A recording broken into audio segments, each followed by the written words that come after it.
Ramyta Zary fahatsiarovana sy sara vao miteny hoe mama hoe NENY. Tsy afaka hoajaina le raozy namboleny, mangaina rehefa fetony reny.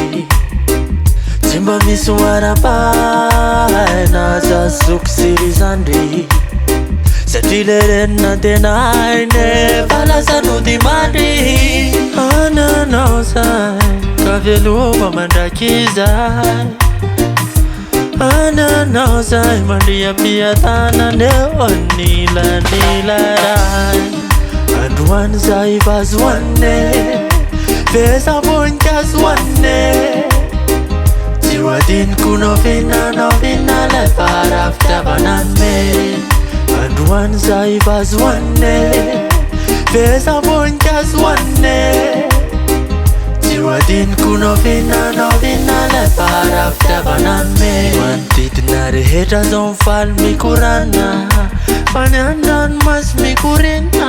Tsy hitana mahorina fa mahatsiaranao ry mama, tazana le sarinao mitsiky mampisento hoe ianao raha mbola teto. De hafaliana raha ny feonao noreko, fa tsy misy mahasolanao hatreto. Ananao zay ka veloma mandraky zay, ananao zay mandriam-piatanana eo anilanilarahy. Androany zay vazoane vesavoninkazo hoane, tsy ho adiniko naovinanao lay farafitiavaname. Androany zay vazoane vesavoninkazo hoane, tsy ho adiniko naovinanao lay farafitiavaname. Azoko atao ny nankany ankoatra, de nitsidikanao fa tena mafy loatra. Le fizarana tany mama,